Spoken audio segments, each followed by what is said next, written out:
In this video we are going to talk about top 10 zombie movies to binge watch. So before starting this video, please like this video and subscribe to this channel for our future updates. Have you ever considered that the virus we're currently dealing with isn't a coronavirus at all, but rather an illness that will convert us into ravenous zombies? You can't blame us for having this thought. After all, the cinematic realm's creative minds have long nourished our fears and obsession by making the blood, or brain, thirsty undead a popular entertainment genre. Every year, a new film or television series based on these brain-eating monsters is released. Despite this, our cravings remain unsatisfied. Kingdom. Ashen of the North, a spin-off episode of the critically renowned Korean horror drama Kingdom, is one of the year's most eagerly anticipated zombie releases. Number 10. Dawn of the Dead. Yes, Night of the Living Dead is not among the top 10 films of all time. Make no mistake. It's a great film, the closest cinematic imitation of Orson Welles' radio play, War of the Worlds, complete with bogus news bulletins, as it imagines a truly realistic end of days. However, Dawn of the Dead is the superior film. In a chopper with a few companions, a TV news producer flees the zombies attacking her studio, but there's only so much fuel. They arrive at an abandoned retail mall overrun by zombies, then go on to enjoy their best life, rifling through all the stores for opulence and amusements. Of course, before all of these consumerist delights can be properly appreciated, the zombies inside the mall must be destroyed in a gruesome hunt that makes you wonder if the zombies are the true villains of the story. After all, the undead are drawn to the mall for the same reason we are. It was a significant location for them. Number 9. I Walked with a Zombie. The wealthy plantation owner adds, "There is no beauty here, only death and ruin. Here, everything nice dies. Even the stars." When RKO horror maestro Val Lewton created this parody on the origins of zombie fiction in voodoo tradition, he was on fire. Director Jacques Tourneur creates an ominous atmosphere of melancholy and dread in this drama of a young nurse sent to the small, fictional island of San Sebastian to care for the plantation owner's wife, who looks to be under a voodoo curse for the sin of adultery. Number 8. Reanimator. Stuart Gordon's perennial campy gore-fest classic is one of the most beloved horror movies ever for a reason. It's based on H.P. Lovecraft's 1922 short story, Herbert West Reanimator. Imagine the staff of Mad Magazine directing Romero's Night of the Living Dead. When medical student Dan Kane posts a roommate advertisement, Herbert West responds. West is initially strange, but it soon becomes evident that he believes in some truly bizarre notions, particularly concerning resurrecting the dead. Dan soon finds himself under West's power, caught up in a series of ghastly experiments that threaten to spiral out of control. Number 7.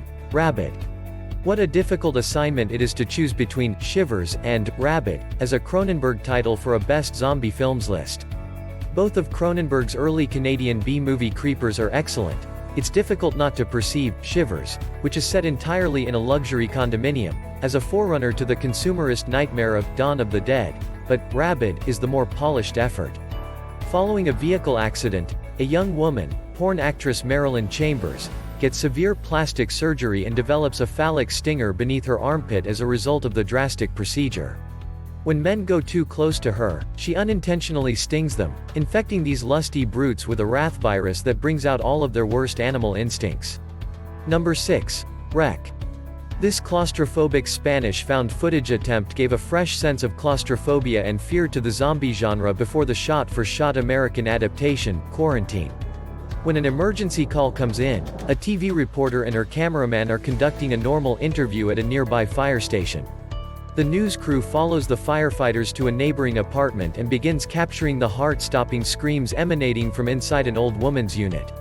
The news team, firefighters, and residents are trapped inside the building as officials block it off to contain the threat. With the camera rolling, everyone's survival appears to be a long shot. The discovered footage approach is used to give a fresh type of immediacy to the zombie notion in Wreck, which is rather unnerving as it advances at a restless pace. Number 5. Zombie, Lucio Fulci, 1979. Zombie is one of the most apocalyptic of all zombie stories, with gory makeup effects that outclass even Greg Nicotero's most horrific pictures for The Walking Dead. Director Lucio Fulci's gruesome spectacle has a primeval, even biblical quality to it. The way the reanimated dead claw their way out of their graves, then walk around covered in dirt, appears to be the most literal interpretation of Judgment Day. That dead souls have not passed on to an afterlife, but had their own bodies revived to stand trial for their sins. The last showdown takes place in a church, as if to emphasize the point. Number 4. Shaun of the Dead. Give it credit for having the single best Queen needle drop ever in a film. Don't Stop Me Now plays over a fight between a handful of irresponsible Londoners and a zombie horde inside a pleasant pub. Also, kudos for giving a genuine point of view. Shaun, like most of the Londoners we encounter, is so engrossed in 21st century distractions and living in his own little bubble that he and his buddies don't even see the zombie apocalypse unfolding around them, according to Wright. Not until it's almost too late, at least. The first half of Shaun of the Dead is unclassifiably brilliant. Calling it a parody is too facile, and it isn't your typical horror film. By the end, it has reverted to more standard zombie stereotypes. Even so, it's an outstanding example of the genre. Number 3. Train to Busan. Train to Busan, a notable K-horror film directed by Yeon Sang-ho, masterfully combines surprising, violent bursts of hilarity with a nail-biting, Snowpiercer-style train trip through a zombie apocalypse. Gong Yoo, who starred in The Age of Shadows, portrays Sok-woo, a workaholic who is distracted by his finance profession and alienated from his daughter and wife, who live in Busan. Sok-woo promises to accompany her to her mother's house in Busan for her birthday, taking her by train from Seoul to Busan. A virus of unknown origin quickly spreads on the train, changing victims into zombies in quick and horrible ways, turning what was supposed to be a peaceful father-daughter journey into the voyage from hell. Number 2. Cemetery Man. Rupert Everett plays a cemetery caretaker who may be losing his mind in Michelle Sophie's weird gothic fever dream, and we're right there with him for the duration of this superb film. Francesco Della Morte, played by Everett, recounts an uncanny pattern in which the man battles undead who emerge from an Italian cemetery after dark, forcing him to engage in nightly showdowns. Francesco is also a romantic loner, and it's only after he sees a young widow, Anna Falchi, burying her biker partner that he realizes the possibility of true connection.